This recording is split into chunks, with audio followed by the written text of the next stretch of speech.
Salam sejahtera dan salam keluarga Malaysia. Berita pagi Sarawak edisi Isnin 2 Mei bersama saya Vanessa Mering. Kita mulakan berita dengan perkembangan ini. Negeri Sarawak Bumi Kenyalang akan menjadi lebih teguh apabila rakyatnya mampu mengukuhkan perpaduan dalam kalangan komuniti selain menghayati semangat bersatu dalam kepelbagaian. Yang di-Perdana Negeri Tun Pehin Seri Abdul Taib Mahmud memberitahu rakyat Sarawak perlu mengekalkan sikap saling memahami dan menghormati antara satu sama lain agar rakyat dapat hidup penuh harmoni dalam sebuah negeri yang aman dan makmur. Semarakkanlah semangat. Tun Pehin Seri Taib berkata semangat perpaduan yang telah terjalin sekian lama di negeri ini perlu disemarakkan selain memperkukuhkan tali persaudaraan dan silaturahim dengan penuh kasih sayang. Semarakkanlah semangat perpaduan yang telah terjalin sekian lama sambil menikmati juadah hidangan yang ada. Jangan lupa ambillah peluang untuk bermaaf-maafan serta bersenda loka bersama keluarga setahun sekali. Berkumpul pastinya dapat mengukuhkan lagi tali persaudaraan dan silaturahim. Yang di-Pertuan Negeri dalam perutusan Hari Raya Aidilfitri 2022 dalam pada itu turut mengingatkan rakyat Sarawak untuk terus mematuhi prosedur operasi standard seperti penjarakan sosial, menggunakan pelitup separuh muka pada waktu tertentu serta menjaga kebersihan diri sepanjang sambutan Hari Raya meskipun negara dalam fasa peralihan ke endemik. Saya dan isteri serta semua keluarga dengan seikhlas hati mengucap selamat Hari Raya Aidilfitri, maaf zahir batin dan kepada keseluruhan rakyat negeri Sarawak. Sekian. Premier Sarawak Datuk Patinggi Tan Sri Abang Johari Tun Openg mengajak semua rakyat di negeri ini untuk bersatu padu ke arah membina Sarawak yang boleh menjadi kebanggaan kepada generasi masa hadapan. Jelas Datuk Patinggi Tan Sri Abang Johari, rakyat negeri ini juga hendaklah bersatu hati dalam menyuarakan pendirian untuk meneruskan usaha mengembalikan hak Sarawak yang terhakis dan melaksanakan perkara-perkara yang belum terlaksana seperti yang termaktub dalam Perlembagaan Persekutuan dan Perjanjian Malaysia 1963. Tambah Premier Sarawak lagi, suara Sarawak di Parlimen harus lebih kuat daripada sedia ada supaya negeri ini akan terus dihormati dan kuasa yang menyumbang kepada kestabilan pentadbiran negara. Bersempena Aidilfitri tahun ini, saya mengajak seluruh rakyat Sarawak, pelbagai bangsa, keturunan, agama dan kecenderungan politik, khususnya kaum muslimin, untuk terus mengukuhkan budaya hormat menghormati antara satu sama lain. Sesungguhnya Islam adalah agama di mana ajarannya adalah bermatlamatkan kemuliaan kepada insan sebagai manifestasi keagungan dan kebesaran Allah Subhanahu wa taala. Beliau menambah Sarawak kini ke arah ekonomi baharu berlandaskan teknologi digital dengan penekanan kepada tenaga boleh diperbaharui dan bahan bakar tanpa emisi khususnya gas hidrogen hijau dan tenaga solar mendapat perhatian dunia. Katanya lagi Sarawak merupakan negeri terawal yang mengorak langkah menceburi ekonomi baharu.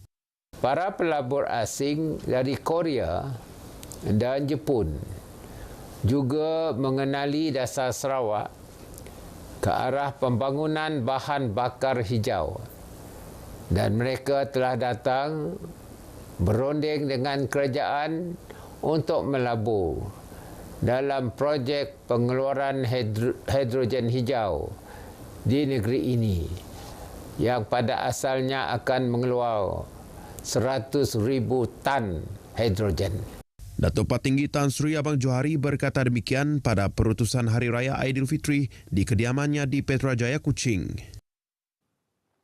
Keluaran sektor pertanian dan ternakan antara yang akan diberi tumpuan dalam usaha meningkatkan kegiatan ekonomi di Terbeduk. Timbalan Menteri Pertanian, Pemodenan dan Pembangunan Wilayah Martin Ben memberitahu kawasan Terbeduk mempunyai potensi tinggi untuk menghasilkan produk berkualiti untuk pasaran tempatan dan ekspor.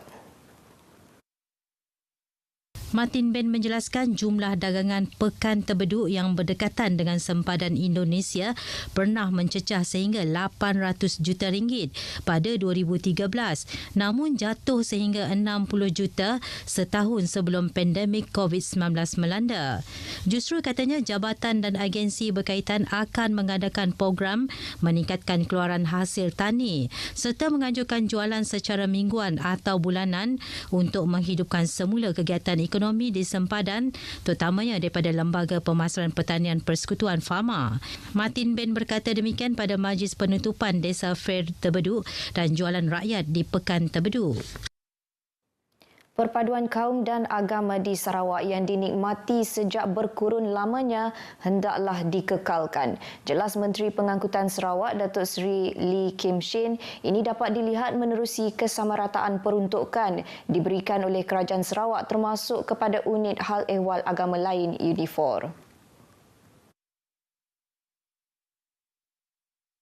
Dengan Pekan Terbeduk yang berdekatan dengan sempadan Indonesia pernah mencecah sehingga 800 juta ringgit pada 2013, namun jatuh sehingga 60 juta setahun sebelum pandemik COVID-19 melanda. Justru katanya jabatan dan agensi berkaitan akan mengadakan program meningkatkan keluaran pelbagai kaum dan agama kita di Sarawak. Beliau ditemui pemberita selepas melawat Tua Pekong Miri Hai Long Shi di Jalan Krokop Miri. Beliau berkata lawatan itu adalah bagi memastikan kerja-kerja penyelenggaraan dan naik taraf dilaksanakan sebaiknya dan Tua Pekong berkenaan menerima peruntukan sejumlah RM500,000 daripada Unifor tahun lepas. Datuk Seri Lee berkata peruntukan dana tambahan diperlukan bagi kerja-kerja penaik tarafan sekurang-kurangnya RM1.5 juta. Ekoran Tua Pekong tersebut dijadikan sebagai lokasi bagi sambutan Persatuan Tua Pekong Antarabangsa pada tahun 2024 sekaligus mempromosikan Miri dan Sarawak ke peringkat antarabangsa.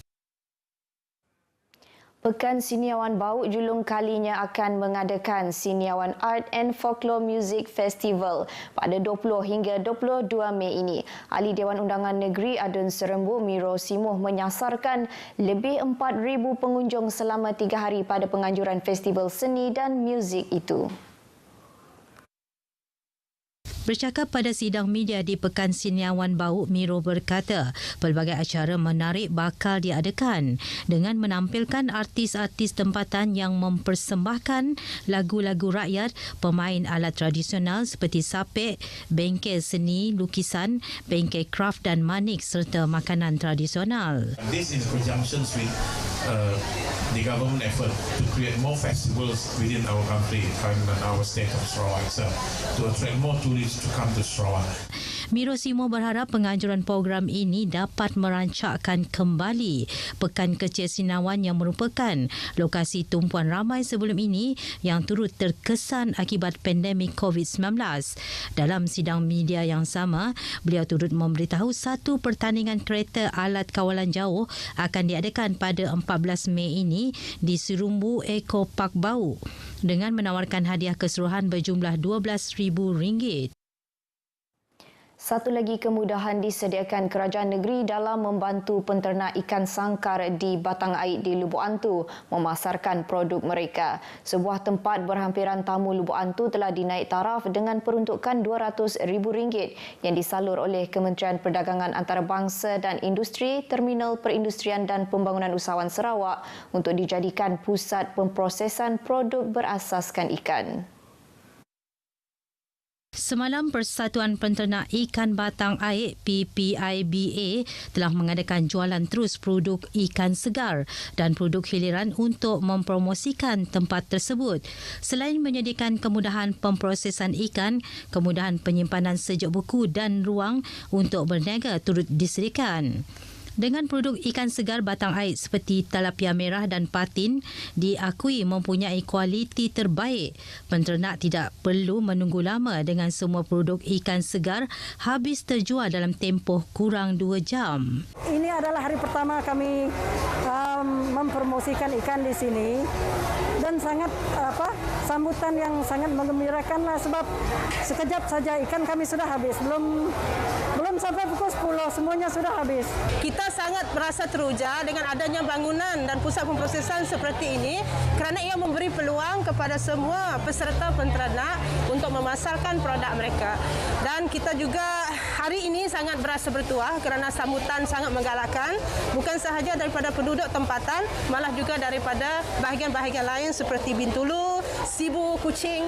Selain produk ikan segar, produk yang lain boleh didapati di pusat ini seperti ikan salai, ikan perkasam, ikan masin, keropok ikan mahupun benih ikan.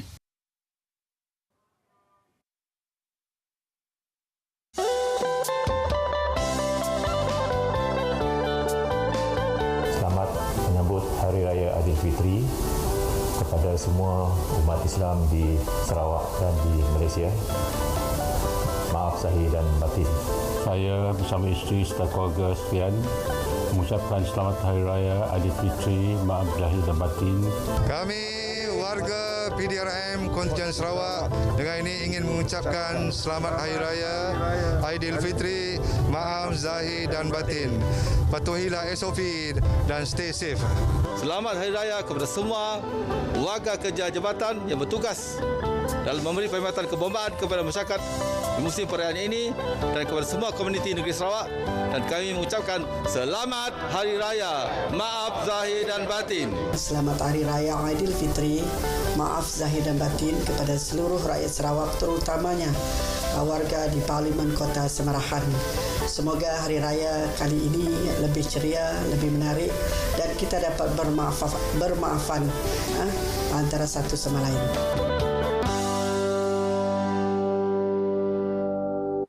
Paparan itu tadi mengakhiri Berita Pagi Sarawak edisi Isnin 2 Mei. Dengan itu kami dari Seksyen Berita Ehwal Semasa RTM Kuching mengucapkan selamat menyambut Hari Raya Aidilfitri kepada keluarga Malaysia. Saya Vanessa Mering dan jumpa lagi.